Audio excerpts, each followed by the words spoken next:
Hello, everybody, and welcome to the NextGen Planners podcast. My name is Dan, and I'm the head of community experience here at NextGen Planners.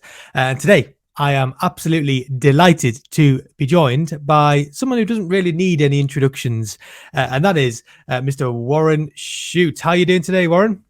I'm doing great, Dan. Great day today. Thank you. Good stuff. And I should actually say, for people who are watching this, and listening to this in the future, we are actually recording this on Friday the 13th. So what could ever possibly go wrong? I've already turned up late as well, so God knows what else could go wrong. But it's lovely to have you here on this beautiful Friday morning. So for anyone who doesn't know Warren, he is a financial planner and money coach from Lexington Wealth Management. But there's so much more to what Warren does, and we'll go through all of that later on in the podcast. But to kick things off, like we do with everyone, Warren, can you just tell us a little bit about what it is that you get up to on a daily basis? Okay, so like you've kind of alluded to, Dan, I run two businesses. I run Lexington Wealth, which is a true comprehensive financial planning firm linked to lifestyle, and I also have a coaching business. So for 4 days a week, Monday to Thursday, I'm running Lexington Wealth, the financial planning firm. And then on Friday, I'm doing my coaching education business. So myriad of things, whether it's offering money advice, coaching within companies or schools, or a coaching program that I run for financial planners go through, or education material that I write for the press in the Sunday Mirror, and things like that. So that's pretty much what I get to. Monday to Friday, pretty much full on seeing clients, giving advice, and then the Fridays are reserved for the education side. Oh, amazing. That sounds like a lovely week. It sounds like a week that you've, if you could look back over, if you could look back 20 years ago and say, what would I want my week to look like? I would imagine that's probably pretty close to how you would want it to look like. Do you know, we were talking before we got on about, your sort of the firm's motto or ethos and stuff. In Lexington is getting clients to live life by design. And as financial planners, if we don't live our life by design, how can we be congruent in getting our clients to live by design? It's not something we just pay lip service to. We're very passionate about it. So everything from the structure of the week, making sure that there's structure and organization to it, and we're making time for the things that are important to us, to the number of weeks we work. So I work 40 weeks of the year, take 12 weeks away from the office, and that's a combination of holiday and learning time, recreation time. So it's important we walk our talk as individuals. Yeah, practice what we preach, definitely. Yeah, and I know a lot of people in the audience who, through no fault of their own, because they're working, but they definitely don't practice what they preach. So I think hopefully, what you said there does kind of give people a bit of a kick up the bum to actually to take themselves seriously at some points as well, which is good. What a great time of year to do that as well. January, going into the new year, what a perfect opportunity to make 2023 your best year yet. Design it how you want it. 100%, absolutely. Because we've been talking a little bit in our community about New Year's resolutions and that kind of stuff, and they get a bit of a bad rap. I think the reason for that is because we never really take them seriously and actually put out a plan of how we're going to achieve them. They're kind of just thought up of on the 30th of December, and then by the 2nd of January they're gone. But if you actually put a plan in place of okay, this is what I want to do next year, it does actually you do find yourself following those habits as well, which is good. So having balance. I think the key thing is having balance. So I have this acronym called PEAK: personal, economic, adventure, and charitable, making sure your resolutions are in balance with you as an individual. If everything's business related or everything's just focused on one area, it's like a wheel. Our life is like a wheel. We get out of alignment. So we need balance in life. So I read my goals, news resolutions, whatever you want to call them, every morning. I go through them along with my compelling vision. I sort of think, make sure I'm on track. And then once a quarter, I check in to make sure I'm making progress towards them and hopefully tick some off as I go through the year. But that's really good. Yeah, it's important. That's really good. You've put us all to shame there. Sorry. Hey, but it's not about shaming, is it? It's just about saying, hey, that was a great. The whole podcast was long, but that one nugget was one thing I could take away and implement. If you just take one thing, that's what I always try and do. When I read a book, I get what one or two things can I take away and actually implement, because learning is nothing. Learning's useless unless we implement it. It's about implementation that takes us forward. So yeah. Very true. Very true. Okay, cool. So you mentioned in that last, like when you were talking at the start a little bit about the idea of true financial plan, and I've actually been having some conversations about this week about what that actually means, and I'd be interested to get your perspective on this as well. So, you've probably over the years, I would imagine, made loads and loads of tweaks to the financial planning experience that your clients get. I don't think there's ever anyone who would say that their client experience process is perfect, or that the financial planning they offer is perfect. But let's just go back to that thing of true. Like, what would you say that true or good or the best financial planning actually looks like? What does that actually mean to you? Okay, so I think what it means is, first of all, we need to move away from talking about assets. Okay, so we need to talk about moving away from products, and we start looking at the individual, and we say, how do you want to live the rest of your life? What is it? And where do you see yourself in 5, 10, 15 years time? Now, how can we help you get from where you are today to where you want to be?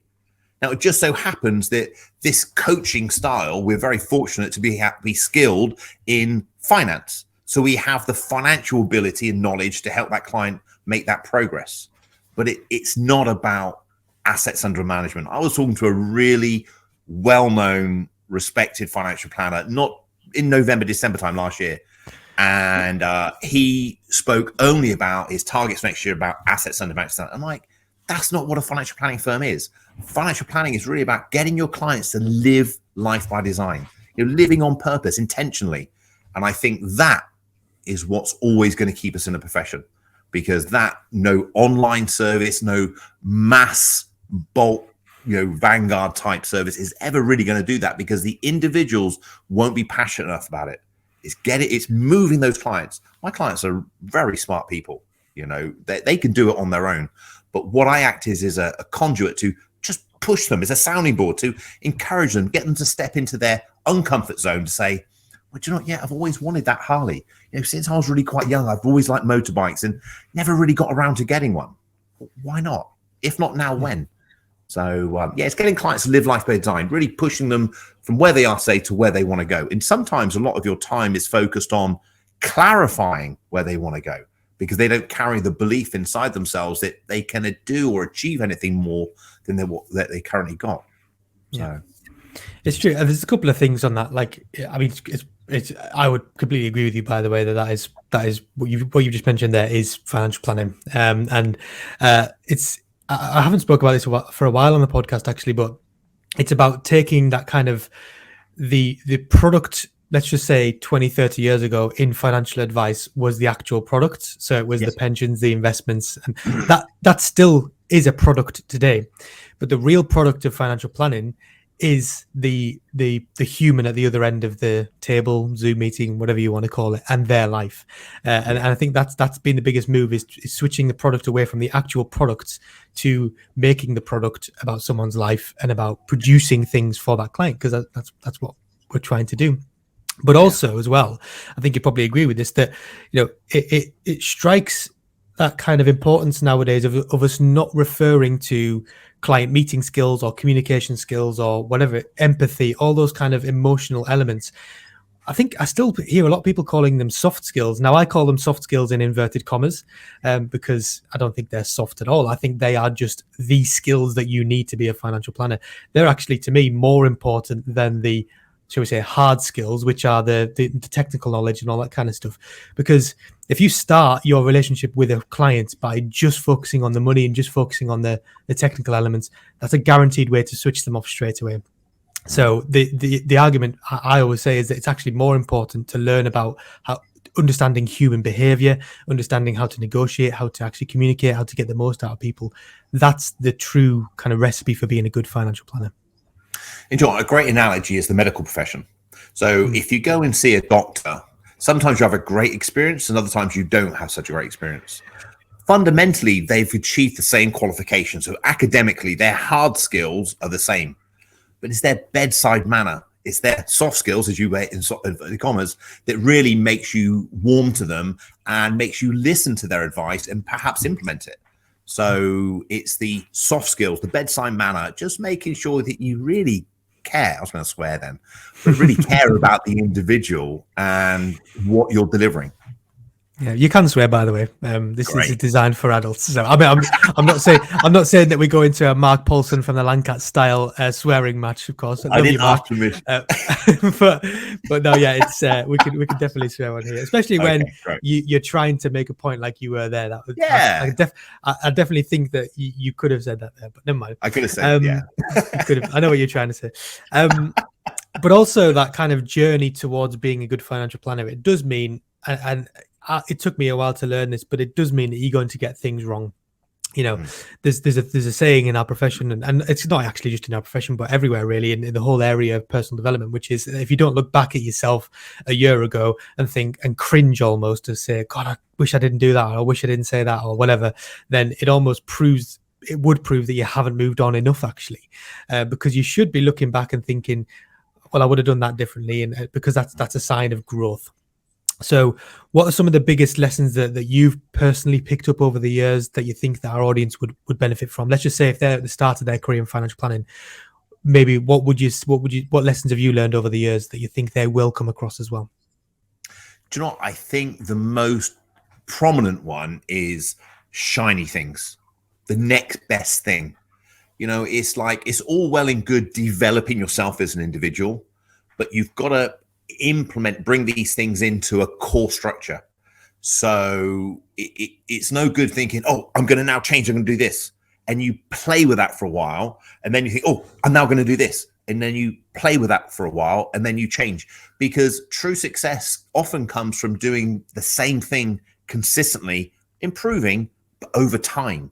And if you keep changing what you're doing, so I'm doing this, I'm a corporate specialist, I'm a family specialist, I'm specialized in divorce, whatever it might be, you're never really getting the depth of knowledge, really like developing. So, for me, I'll be honest, when the workplace pensions came out, I thought, this is a great opportunity to reach thousands of people at any one time.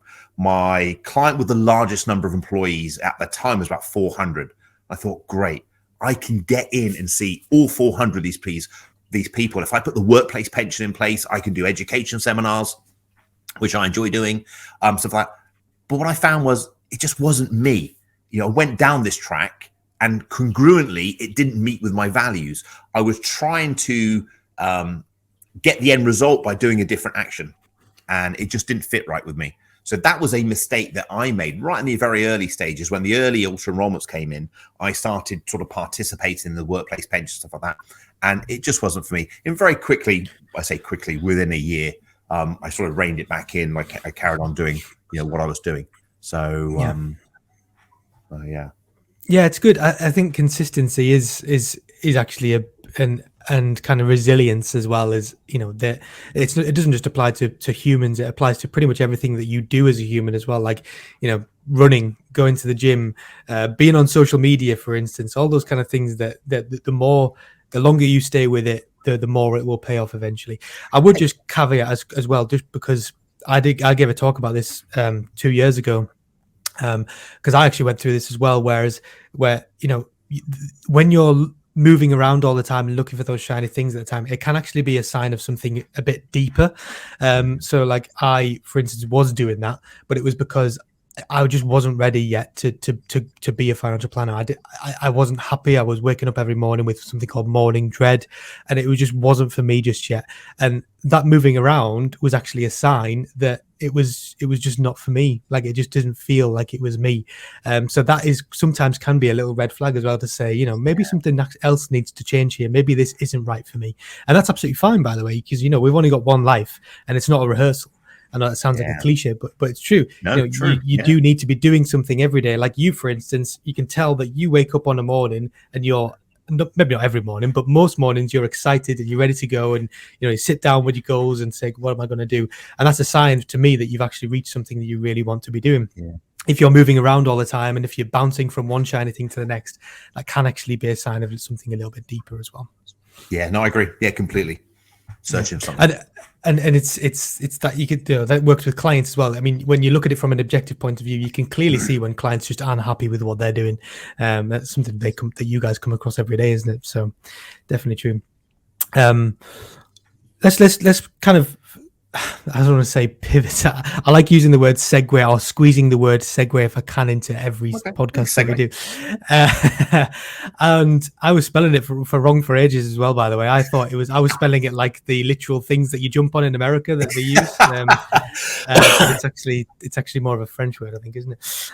And something that's still kind of hanging on in our profession and also just kind of generally is the debate over the virtual working, remote working. They're two different things. Yeah. But like it's still going on, and obviously it's a result of the pandemic that's kind of brought to everyone's attention. But you've actually been doing it for years now, and you've been offering clients a virtual environment for many years.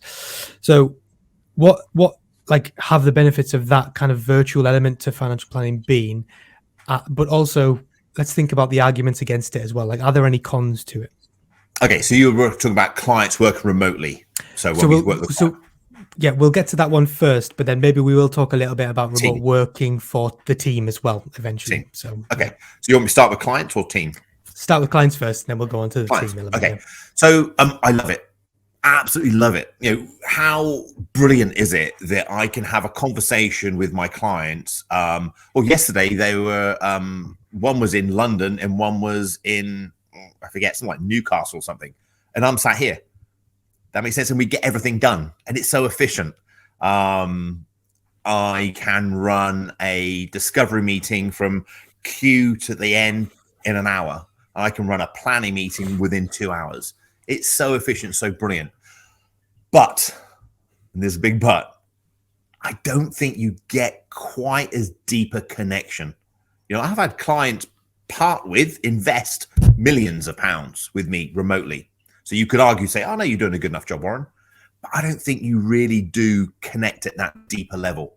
So what we try to do now is mix it up. We try and mix the two up. And if we have some clients who particularly like the virtual working, we will, forgive the language, but target them specifically for social engagements. So I might meet with them for a coffee or a breakfast or a lunch, or we might invite them to a social do that we put on or something like that.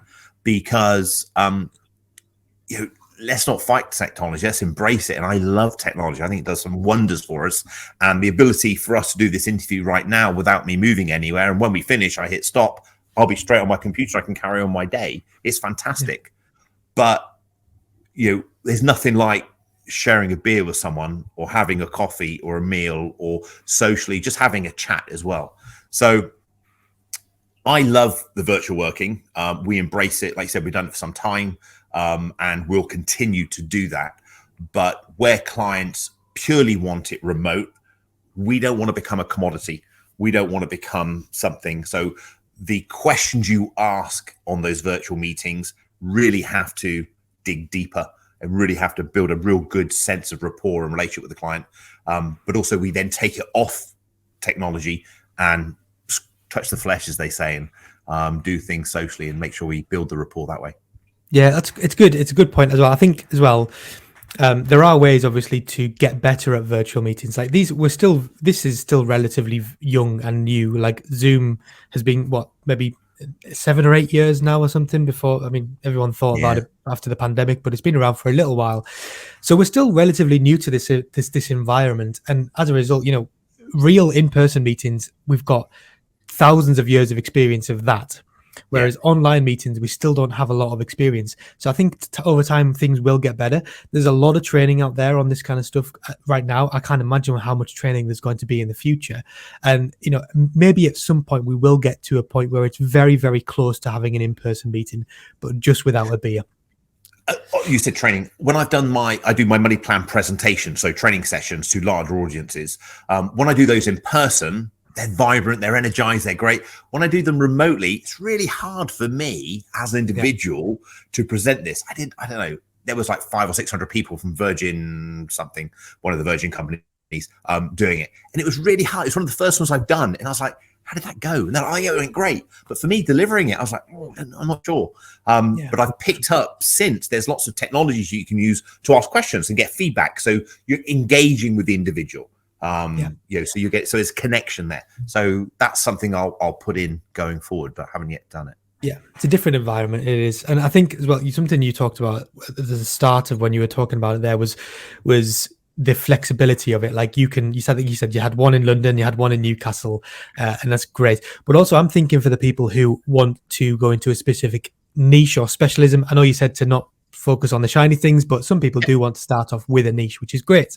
Yeah. And if you live in a local area where there's not many people doing that certain thing, having the ability to be a virtual planner just completely opens up that world to you, because now you can pretty much target that niche or specialism anywhere in the UK where there are lots of people doing that job, or whatever that certain area of financial planning or that certain problem. Yeah. For that kind of thing, it's great. Yeah.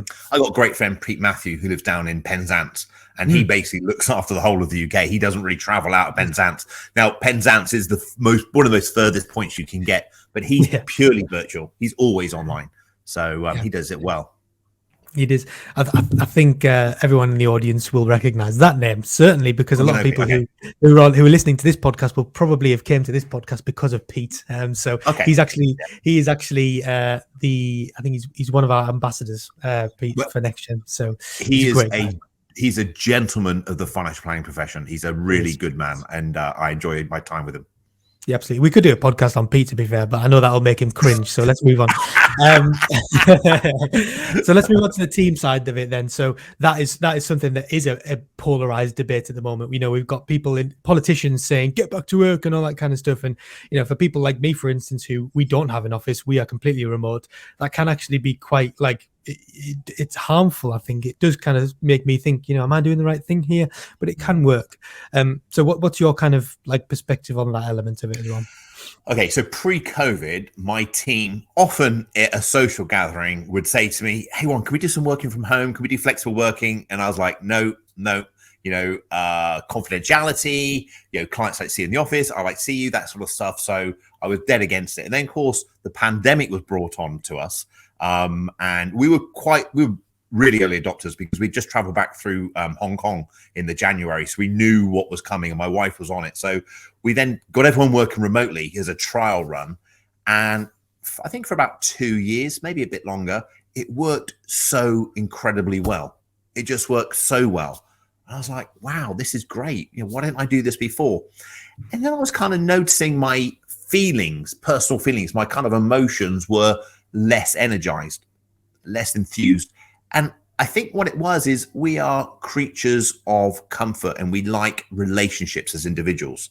And I think it was probably that I was missing the team. We would have, instead of phoning them, I would always Teams them, video call them and have a chat to them, stuff like that. But actually seeing someone and have a coffee and stuff, I'd miss that. So we then went for a period of time where it was flexible working. So they would come in some days and not the other days, that kind of thing. And that was nice. But what we were finding is they were very diligent. They were splitting their time up. So there was always at least one person in the office. So we were never all in together. And I said, I'm missing this. I know you guys like work from home, but I kind of like us all together. So as of January, we said, okay, everyone in the office Monday to Wednesday, and then Thursday to Friday, flexible. You can come in if you want. And we're only 2 weeks into it. But it's been great. It's been fantastic. It's just having those catch ups, finding out what's going on, having a coffee, and we've got a couple of people who are sort of we're recruiting now. We've got a couple of people who are sort of training with us, and they're just picking things up a lot quicker as well. So I don't know. I think remote working, again, is nice. It's lovely, isn't it? You sit at home, you're in your comfies, you can go and put the washing on, you can go and let somebody in and have a coffee and stuff like that. But I like people and I like spending time around people and I find people interesting. And I really care about what they're doing in their lives and stuff like that. So I like having them around. So I personally think a combination of the two and having flexibility works the best. No, yeah, I completely agree. I actually do agree. I think I was actually talking about this with someone the other day, and I said, if I could think of the ideal working environment, it would be exactly pretty much what you just said there. It's that hybrid element of, some days in the office and some days at home. But the most important part of it, I think, is the flexibility. So that's, it doesn't need to be too rigid. If someone who's been working with you for 3 or 4 years, you trust them complicitly, all that kind of stuff. If they maybe need to move one of those days or something, then that's absolutely fine. There's no reason nowadays why we have to stick by those rules and stuff like that. It just doesn't work. the outcome isn't that you're there Monday to Wednesday. The outcome is that we have a connection. Yes, and I think that's what's making focus on the principles as opposed to the rules, and you can have a better relationship. Yeah, definitely. Yeah, 100%. Yeah. Well, I think we've covered that pretty well. To be fair, nice balanced view on it. That's good. We could teach some politicians, couldn't we, how to do this? Let's move on to some things that you've done over the years. And so, 2018, correct me if I'm wrong, but that's when you wrote the money plan, or well, at least that's when the money plan was published. I know that writing and publishing are two very different things.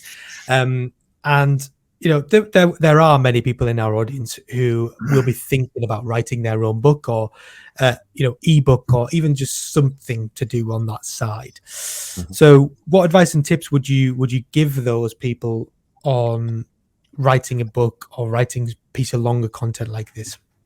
Okay, so I guess first of all, place your strengths. Okay, so if you've got something to write about, that's good. If you don't have anything to write about, then arguably, why are you writing it? What's your outcome? Why are you doing it? It doesn't give you a strong flow of clients. You're not going to write a book and then find that you're going to have the phone ringing and people sort of picking up and wanting to come and work with you. It is a credibility builder.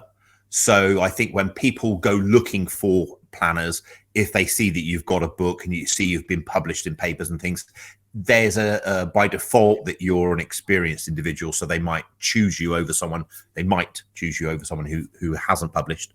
But it's a lot of effort.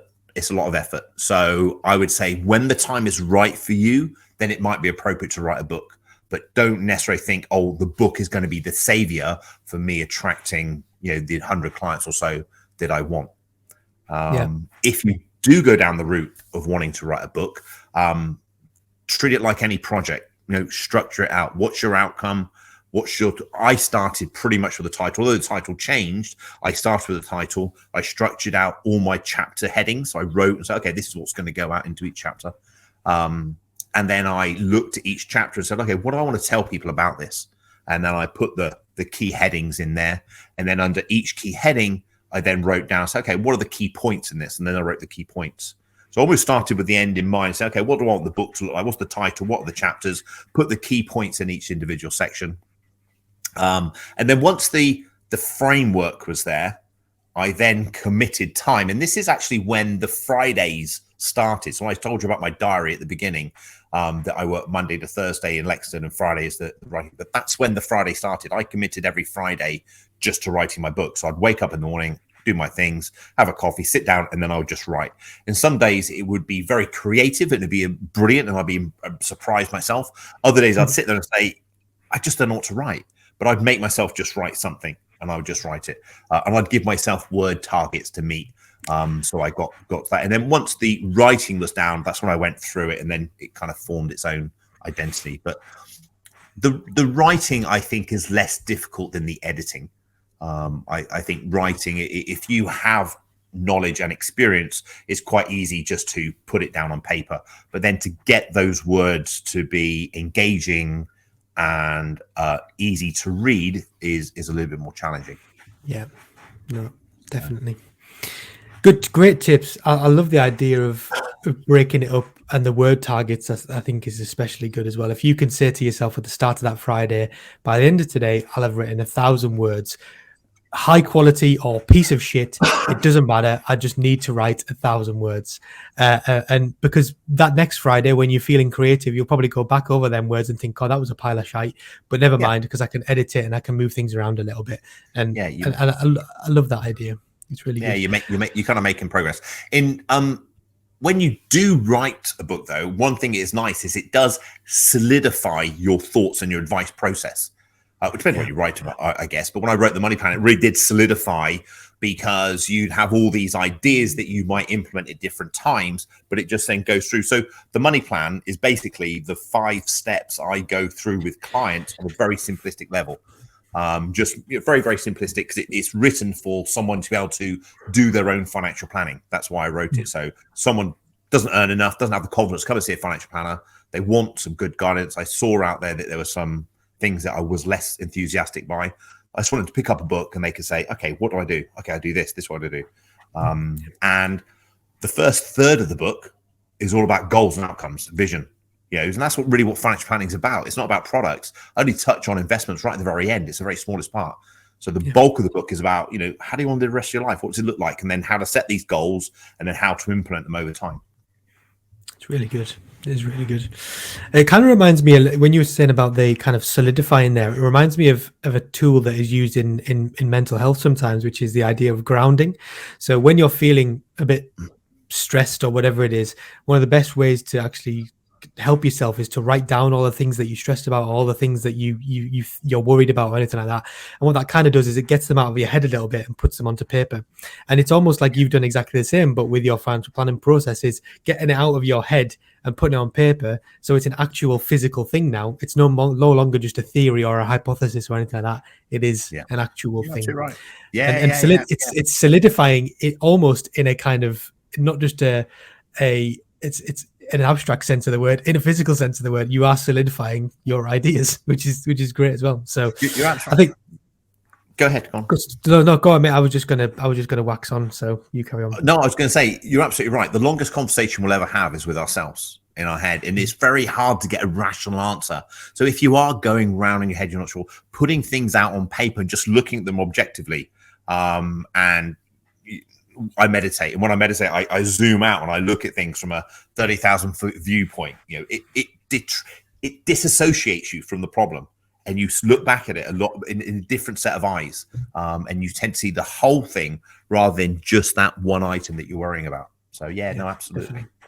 I think as well, just one final point on the book is when you said don't expect it to bring you clients. I think that's a great point. You can definitely use it as a marketing tool, and like you said about you can use it as I can't remember which exactly word you use, but credibility. It does give you credibility to say you're an author about this. You are a thought leader on this topic, and that kind of stuff. But I think someone else gave this tip as well of don't expect it to make you any money. In fact, expect it to be a cost really of time and of money, because unless you've got a publisher and unless they're going to give you a book deal, this kind of stuff is going to be just a marketing tool really. But of course, if you can make it fun as well, then it's a fun marketing tool. So I think that's important. But also part of the reason that you wrote the book, I'm assuming, and also the stuff you do on Fridays is the education stuff, obviously, which is great. And you're a columnist in the Mirror, I think it is, and stuff like that. That's it, Sunday Mirror, yeah. Sunday Mirror. And it's a hot topic at the moment, financial education, especially in our profession, with things like the advice gap and stuff like that. But like from your perspective and the feedback that you get to those, the content that you write, how much work is there to do in the area of financial education? And also, how optimistic are you about a financially literate society in the future? So how much work is there to do? There's loads of work. There's so much that every financial planner can do. I love it. I started doing it because I felt that as a profession, as a professional, we should do some pro bono work. We should give back. So that's how I really started. I noticed that the clients coming into my firm were a lot wealthier today than they were when I started. And I kind of thought that the type of individual that would come into my office when I started is still out there, but where are they getting advice from? How are they getting, guidance? So I did it, and I still do it from a pro bono perspective. It's not a marketing tool for me. Without being disrespectful, I wouldn't choose the Sunday Mirror to market Lexington, but I did it because I feel that it really does meet the needs of the readers. And I get some fantastic emails, tweets, DMs from the readers who are just saying, "Oh, thanks for that. Really like that." Just sort of support and guidance of what they've taken on board and they've actually implemented. So the education side of things, the column's big. It's been going 3.5 years now. I really enjoy it. It's great. The education in schools. So I go into schools. I've taught everything from as young as, I think 10. It was in the junior school, so that would be 10 years old, all the way up through sort of 18. And you just flex, and it improves your skills as an individual, because what you're talking and how you communicate finance and money to a 10-year-old is completely different to an 18-year-old or someone in the workplace. So doing it that way, and I enjoy it. It's good. It improves your skills, and if you can make a little bit of difference, and if the more of us out there who do this, the better, I believe, the financial planning profession rises up, and it becomes easier for us all to do work going forward, because people expect financial planning rather than just financial advice. Yeah, definitely. And the optimism for the future, how optimistic are you about us being more literate in the future? Hey, do you know what? It's a tricky one, isn't it? Because I would hope there's some really bright brains coming through. So we took on Lewis in our firm, who's chartered and he just did his CFP. He's incredibly bright. And I look at the likes of Lewis and the cohort of individuals, probably like your listeners, who are coming through. The future of financial planning is great. And I just think that if those individuals give a bit of their time, whether it's a day a week or a day a month or a day a quarter, it doesn't really matter. But if they're giving some of their time to improve financial literacy and education to individuals, if we're all saying a similar message, if we're all being congruent, pay down debt, keep some money in reserve, be sensible, put money into your workplace pension, that kind of thing. If we're all given sensible guidance, the message is consistent. And the more people see this message, they're like, well, that must be what I need to do. So I would then say I would be very optimistic about the future of financial literacy in the UK. I think the challenge we've got at the moment is fewer people do it. And I think there's a great opportunity for more people to do it out there. Absolutely is. I think the knock-on effect as well. I mean, we always talk, don't we, about the reputation of our profession, and how it's still not the best. To be fair, it's getting better, I think, but it's still not fantastic. And if we could be seen as these people who are educators and go out there into the world and give our time away for free to build a better society, that is obviously going to have a better knock-on effect into people being educated about what financial planning actually is, because I think that's one of the reasons for the reputation is that people still don't really understand what financial planning actually is. They still think it's all products and money and all that kind of stuff, whereas we know it's absolutely not. So it feels good to help someone for nothing in return. It actually makes you feel good. So it's a good thing to do. Definitely. And so there will be people in the audience who think, oh, that sounds like a pretty good idea, actually. How did you, well, I maybe won't ask how you got involved, but how would you recommend that people do kind of get involved with that column area of the world and being in the press and stuff like that? So start on a local level. So your local press often is screaming out for good quality content. So if you can write, perhaps if you've not done any work with the press to start off with, I would start with topical communications, both to your local newspaper and also to your local radio station. Okay. Once you start sending, call them up, say what you're going to do, give them the contact, drop them an email with the content over, follow it up. Is that the kind of thing you're looking for? And then the more you do this, the more receptible you are, the more willing they will be to publish it. They are surprisingly willing to publish your content.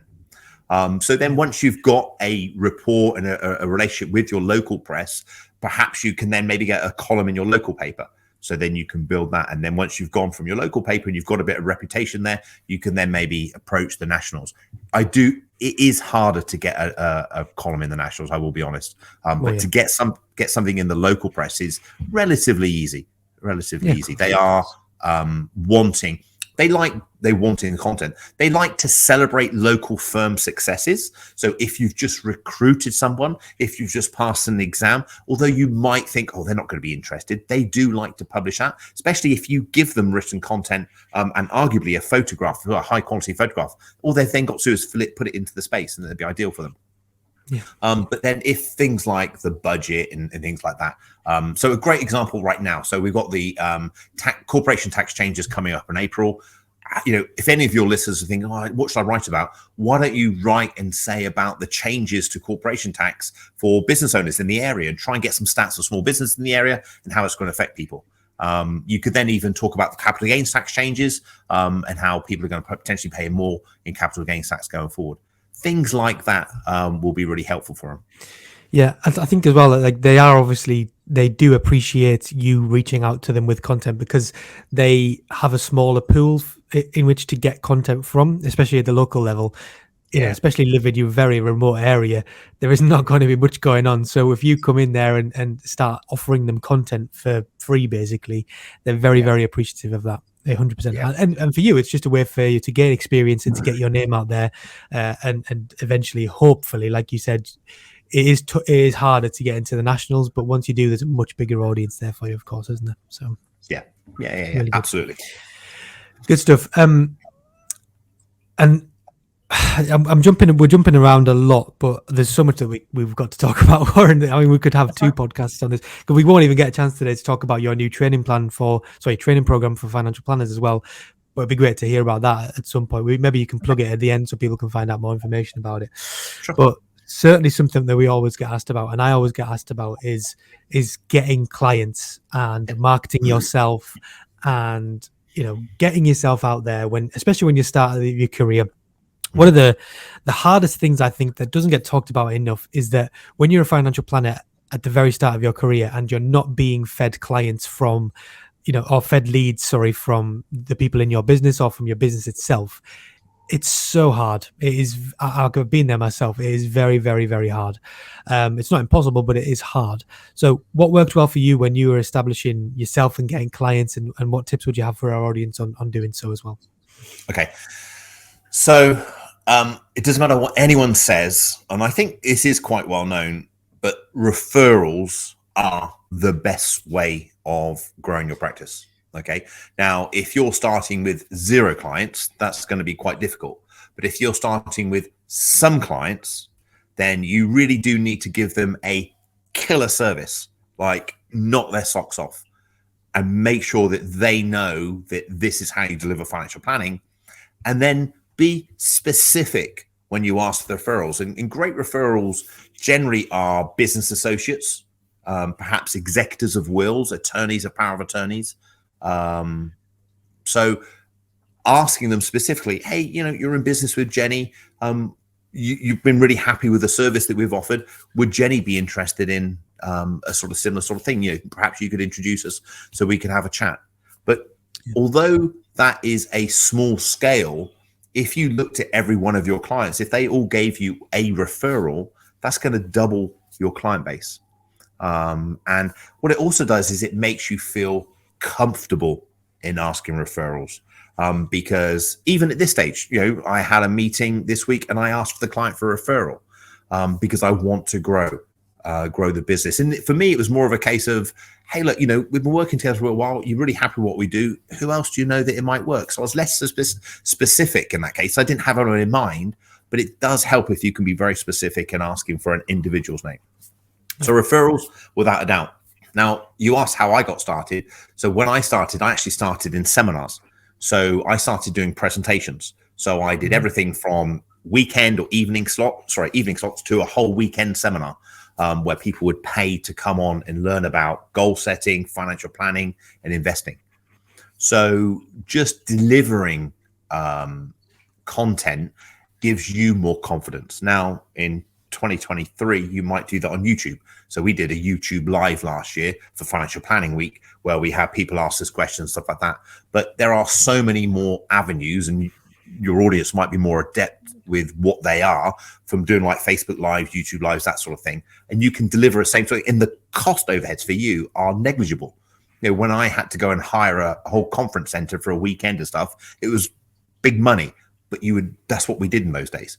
But doing seminars, what you do is very few people have the nerve to stand up and present to a group of people about what they're talking about. Okay. Yeah. So you automatically, if you think back to childhood, the teacher stood in front of you and taught you, and you had an element of respect for that teacher. And that's what you get when you present and you teach. The audience is there, they listen to you, you get an element of respect. So all of a sudden you've got a warm lead because they've come to you, and then you have that relationship. So I would really encourage people to look at seminars as doing it. And you also can hit a very wide number of people, particularly online, in a short period of time. Yeah, it's great tips. I love the way. Sorry, carry on, Warren. You look like you got some more there. I got two more. Carry on, mate. Carry on. Don't let me introduce. So the third one is professional connections. Okay, so when I started out, one of the things that I did is I mailed every single accountant in about a 30-mile radius of where I was working. So of all of those mailings, that was a big mailing. We then followed them up with phone calls. I had a telephonist to give, make the calls. She would call and then make appointments for me to go and have a meeting with the accountants. Of all those mailings, which arguably there was several hundred, I think I had meetings with a few, maybe about 5 or 10. And I started working with about 5. Those 5 accountants I worked with, 2 of them were long lasting. One of them was very long lasting, ending up in a JV. So the numbers are big and the results are fairly small, but getting referrals from accountants is really good way of doing business. They think like we do, and you can add a lot of value to an accountant as well. So by referring people back for management accounts, VAT, getting second opinions on advice and things, but also they just want a nice, safe home. So even to this day, although we ran the JV for about 5 years, we no longer run it anymore. We still get referrals from several accounting firms and stuff like that. It's very, very good. And the last one I'd say is pool marketing. So writing topical papers that you can publish on social media that will attract people to your firm. So I don't think personally enough people are talking about the hike in corporation tax that's going to happen in April, and that we've been in an environment where low salary and dividends has been the most appropriate remuneration for the business owner. But come April, arguably salary is going to be more attractive than dividends.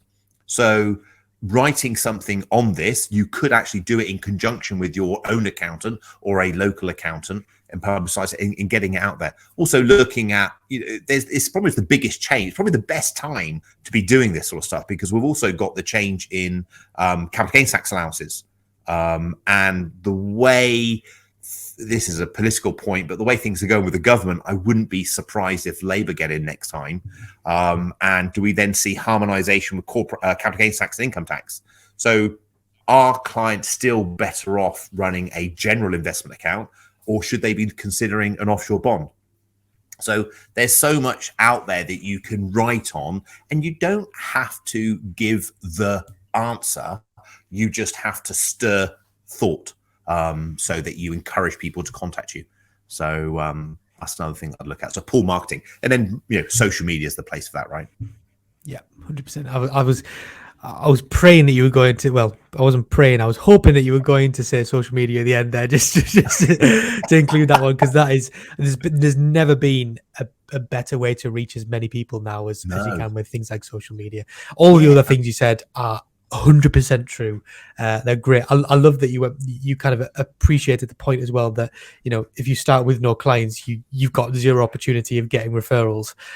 So that's one of the biggest problems that we see people is it's like a chicken and egg. Like, I can't get referrals because I haven't got any clients, but I can't get any clients because I can't get referrals.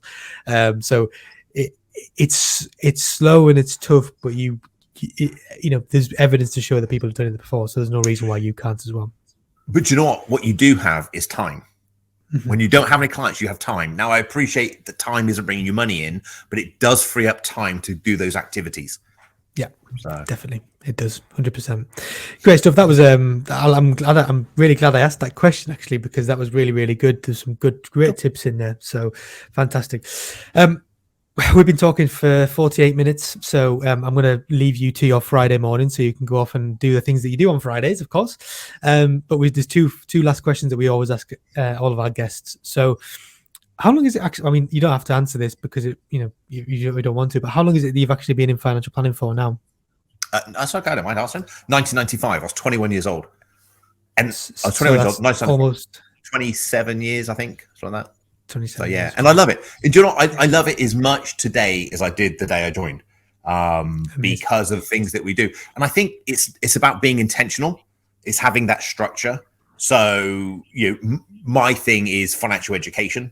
I love helping people. Getting the readers' feedback. And you mentioned the coaching course. Now last year I launched the financial planner coaching course And I love that, just helping individuals sort of think, actually just giving them clarity. Where do I go? Oh, what? That's what I do. There's your structure of your week. This is what we should do. We kind of mentioned it earlier, but we've got another cohort starting this year. So if anyone's interested, in touch base with us. Amazing. And the reason I asked that question is not just because I'm rude, but it's because, in that time, that 27 years, financial planning has changed drastically. I think you would probably agree. I'm interested in the next 10 year, next step for our profession. Like, what are you most excited to see in the next 10 or so years that you think will really drive our profession forward? Do you know what? I think a simple answer would be technology. Okay. But to go a bit further, I'm so excited about the next 10 years. So if I look back when I started 95, for those listeners and viewers who obviously weren't in the profession then, we would literally have to phone up and request from an individual the illustrations, the quotes we wanted to do. And because we weren't certain on what quotes the individual wanted, we'd have to get a selection. And without exaggerating, the following or 2 days later, literally a tree would land on the doorstep, and you would then get all the illustrations out and you'd organize everything else. That we had no ability to do all of that ourselves. There was no suitability report writing software and things like that. It was all done sort of by manually from scratch, or you'd have templates. So how the profession has come on in that period of time is tremendous. But I think going forward, if we're having this conversation in 2033, I think the likes of AI is really going to make our life so much easier. I love this new bot. I've got an account with it. Is it the I forget what the name? Yeah. Oh man, it's amazing. It helped me write a blog post today. I said, explain to me modern portfolio theory. And it went boom. I was like, wow, this is amazing. I got it. I sent it to my kids and said, look, guys, your grades at school are important, but what's more important is how you can lead and communicate people, because general knowledge is at a click of a fingertips. And that's what we're going to have. All of that stuff, unfortunately, I'm chartered and things. I do all the exams, but all those exams that we did, arguably, are they really that relevant when we can go, there you go, there's the answer. But what that bot can't do is give confidence, leadership, and guidance, and have the emotional empathy skills. So going forward, I'm very excited about AI. VR, I'm very excited about VR. We're going to start launching. We should have launched it by now, but we've been busy. VR meetings for clients. I'll be honest, it's a bit of a carrot, a bit of an excitement thing. I don't know whether we're doing planning meetings on VR, but on my VR headset, I've got a table and a whiteboard, and I can do meetings. I've trialed it already with a few people, but there's so much. We're also going to see, I'm certain we're going to see technologies that are going to make our life so much easier. So we're going to have technology that's going to say, hey, look, Warren, contact this client because Nationwide have just launched a new rate, and that says that they can save £200 a month on their mortgage. Yeah, it's just going to work in the background. Or actually, Warren, can you contact these clients because of tax legislation, this change has happened, and if they do this, they're going to save £300 a month. It's just going to work in the background seamlessly, and it's then going to make our life easier. And anyone who sort of says, oh, do you know what? I had a conversation with a financial advisor the other day, and he's like, oh, I've sold, everything's going online. I disagree. I really disagree. The shape of our businesses might change somewhat. We started the conversation with, financial planning today is different from the financial advice in the early days, which was about products. Now it's about individuals. And some firms in the States have some individuals in the States have a financial planner giving them all the financial planning and coaching, yet they go and implement online or direct or do it separately. Yeah. That might be a model that works over here, but there will always be, I believe, a space for good quality guidance, confidence, leadership, and helping people achieve their outcomes, their dreams that they want to do. So I'm very optimistic about 2023. Yeah, let's do another podcast then and see what it's like. I love that's tech-enabled advice, what you just mentioned there at the end. And we've spoken with this about this with Heather Hopkins from Next Wealth a few times. And it's, everyone was getting all excited and fidgety about robo advice maybe 5 years ago, whatever it was. I think we've come to the point now that a robot is never going to replace a is never going to replace a human in terms of those things that you mentioned there, confidence, all those kind of things, even humor. You just cannot beat humor from a human being. No, that's where I fall down. Really, you just land on a low note there. I'm not sure about that. You've had me creased in this episode, but I love that. Yeah, it's really good. I think your point about technologies reminding humans of things and telling them to do things, but not actually doing them themselves. That's a really good point. And also, there are people in America who are doing great things with tech-enabled advice as well. So fantastic. One last thing, we do always like to ask our guests for a book that has helped them in their career so far. To be fair to everyone, I've widened this out, so it's now any piece of content that has helped you. So it could be a film, it could be an album, it could be anything that's left a really lasting impact on you that's helped you. So what would you recommend to our audience, apart from your own book, of course, available in all good bookstores everywhere? Yeah, but genuinely, I'm going to recommend my own book to start off with. I will give you a second one, and the reason for that is everyone who's read it, whether they can't be just polite, they've already come back and say, this is brilliant. I had a financial planner up in Scotland literally over Christmas say, thank you, this is amazing. Just read it. It's perfect. I've sat down with my wife and done all this. So definitely The Money Plan. That's number one. But number two, the book that's helped me the most, I think, within my practice is Practice, Make More Perfect. So practice, make more perfect. I have to read it. So practice management book about delivering good financial planning. It's a fantastic book. It's an American book. And if you're sat there thinking, I'm a sole practitioner, I don't think this applies to me, or I'm within a firm, I don't think this applies to me. No, think again, because what it does, it gets you to run, it shows you how to run your business. So you as an individual, how to have the systems in place. It's a brilliant book. Highly, highly recommend it. Amazing. Two good recommendations. Well, I think they're good recommendations. I haven't read either of them, but I would guarantee that they're both good recommendations. So that's good. Definitely consume them, people in the audience. So that's all we've got time for today. But I must say a big thank you to you, Warren. It's been a pleasure chatting with you, as it always is, to be fair. This came out of a good conversation that we had on stage at Change in October last year in Liverpool. And I'm really glad we actually got together to do this, because it's been a really, really good episode. We do like to give the last word to our guests to say a big thank you for coming on the show. So can you tell our audience how to find you, where to connect with you, and leave us with any last words as well? Sure. Okay. Absolutely. So you can connect me on Twitter, Warren Shute, or at Warren Shute. Also I'm on LinkedIn, and feel free to drop me an email, warren@lexington.email. And do you know, last few words I would say is financial planning is probably the best profession in the world. It's absolutely fantastic. And if you're in the financial planning profession right now, really go with it 110% and live your life by design and not default. Really good. Amazing. I always dangle that carrot in front of people to see if they'll actually go for those last words, and you did it, and it was amazing. So thank you so much. It's been a pleasure chatting with you. Thank you very much, Warren. So that was Warren Shute on the NextGen Planners podcast. If you enjoy this podcast, you can, of course, share it. We're on all social media platforms, including TikTok, and it's available to listen on all platforms, Apple, Spotify and Google, and our website and YouTube. And our website is nextgenplanners.co.uk, and on there you'll find more information about the amazing community that we have, which by the time this podcast is released, we'll probably be at 1,000 members. So we'll be celebrating. And also the other things that we're doing at NextGen, including our conference, our training programs, and some more stuff we've got planned. And I should also say, if you can leave us a rate and a review, that just helps us to grow the podcast.